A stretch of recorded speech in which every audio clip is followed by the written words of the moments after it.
اور آپ کے بہت سارے القابات ہیں، مشہور آپ کا لقب ہے غریب نواز، اسی لقب سے آپ زیادہ مشہور ہوئے، ہر کوئی غریب نواز کے نام سے آپ کو کثرت سے یاد کرنے لگا۔ آخر اس کی وجہ کیا ہے؟ آپ کو غریب نواز کیوں کہا جاتا ہے؟ تو آپ کے اس لقب کی علماء نے ہمارے بہت سی توجیحات بیان کرے، بہت سے وجوہات بیان کیے،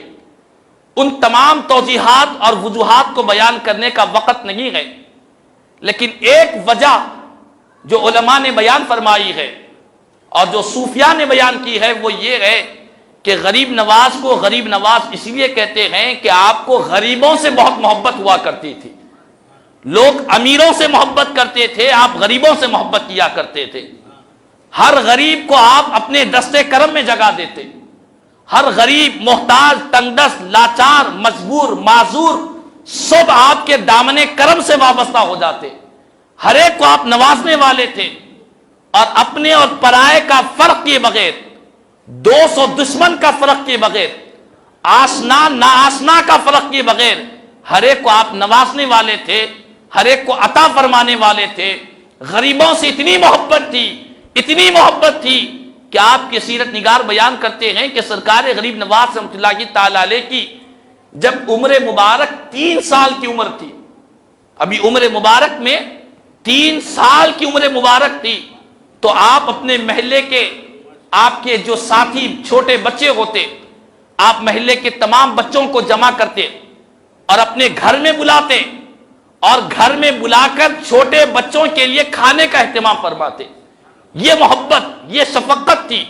کہ لوگوں کو نوازنے، عطا کرنے، بھوکوں کو کھلانے کی یہ عادت تھی کہ ابھی بچپن ہی میں 3 سال کی عمر ہی سے آپ نے لوگوں کے کھانے کا اہتمام فرماتے۔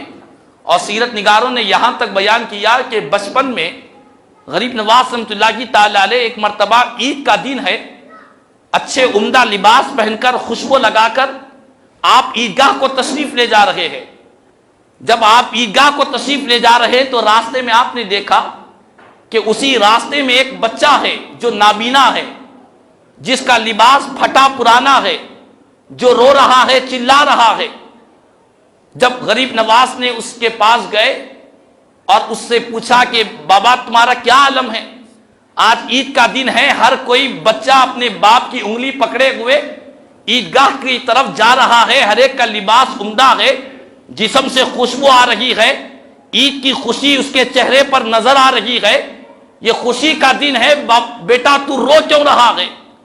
ابھی غریب نواز کی عمر مبارک بھی بچپن ہی کی ہے۔ سیرت نگار بیان کرتے ہیں کہ اس نابینا بچے نے غریب نواز سے عرض کیا کہ بات یہ ہے کہ میں نابینا ہوں، میں یتیم ہوں، میرا باپ نہیں ہے، میرا کوئی سرپرست نہیں ہے جو مجھے اچھے کپڑے پہنائے، میرا کوئی ذمہ دار نہیں ہے جو مجھے نہلائے، میرا کوئی رشتہ دار ایسا نہیں ہے جو میرے جسم پر خوشبو ملے، کوئی ایسا نہیں ہے کہ جس کی وجہ سے میرے چہرے پر عید کی خوشی ظاہر ہو جائے، اسی لیے میں رو رہا ہوں، تڑپ رہا ہوں۔ قربان جائے سرکار غریب نواز کی شان غریب نوازی پر قربان جائے۔ بچپن میں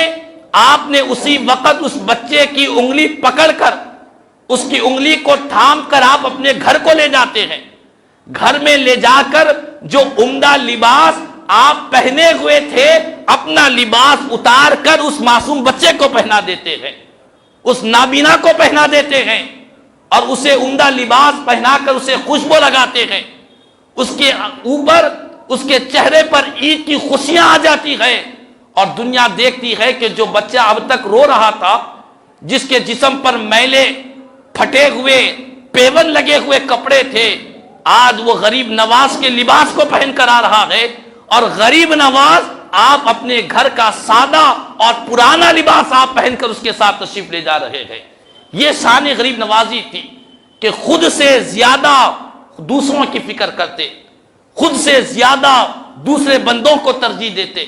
خود سے زیادہ خدا کی مخلوق کی فکر کیا کرتے، رسول پاک کی امت کی فکر کیا کرتے، اور کوئی محتاج، تنگ دست اور مصیبت زدہ کو دیکھتے تو برداشت نہیں کرتے، فوراً اس کی مدد فرماتے۔ مدد بھی کیسی؟ اپنا لباس اتار کر اسے پہنا دیتے اور خود سادہ اور معمولی لباس پہن لیا کرتے۔ اسی کو اسلام میں ایثار کہتے ہیں۔ ایثار کے مطلب یہ ہے کہ بندہ دو طرح کے لوگ ہوتے ہیں۔ ایک انسان کے پاس خود کے پاس کچھ چیز بچ جاتی ہے تو وہ دوسروں کی مدد کرتا ہے، خود کے پاس کوئی چیز محفوظ ہو جاتی ہے تو وہ دوسروں کا ساتھ دیتا ہے۔ لیکن ایثار اسے کہتے ہیں کہ بندہ خود کی فکر نہ کرے بلکہ دوسروں کی فکر کیا کرے، خود نہ کھا کر دوسروں کو کھلائے، خود اچھا نہ پہن کر دوسروں کو بہتر لباس پہنائے، خود آرام سے نہ رہ کر دوسروں کو آرام پہنچائے، خود عمدہ غذائیں نہ کھا کر دوسروں کو بہترین غذائیں کھلائے۔ اسی کو ایثار کہتے ہیں۔ اور ایثار کرنے والے یہ ہر کوئی نہیں ہوتے، یہ وہی ہوتے ہیں جن سے اللہ تعالیٰ بے پناہ محبت فرمایا کرتا ہے۔ اور سرکار غریب نواز رحمۃ اللہ تعالی علیہ غریبوں سے اتنی محبت تھی، اتنی شفقت تھی کہ آپ کے شہر اجمیر میں آپ لنگر بنواتے جس میں غریبوں، یتیموں، مسکینوں، محتاجوں سب کے لیے کھانے کا اہتمام فرماتے۔ اور اس میں یہ بات کی کوئی قید نہیں تھی کہ صرف غریب نواز کا چاہنے والا ہی اس لنگر سے کھائے، صرف سلسلے چشتیہ والے ہی اس لنگر سے فیض یاب ہو، یہ کوئی قید نہیں تھی۔ کسی بھی سلسلے سے وابستہ ہو، سلسلہ تو دور کسی بھی مذہب سے وابستہ ہو، غریب نواز کے لنگر کا صدقہ اسے بھی نصیب ہو جاتا، اس کے لیے بھی کھانے کا اہتمام فرماتے۔ اور یہ نہیں دیکھا جاتا کہ کھانے والا غریب نواز کا پہچاننے والا ہے یا نہ پہچاننے والا ہے، بغیر کسی مذہب و ملت کے، بغیر کسی رنگ و نسل کے، آشنا اور ناآشنا کا فرق کے بغیر سب کے لیے آپ کے لنگر کے دروازے کھلے رہتے۔ ہر عام، خاص،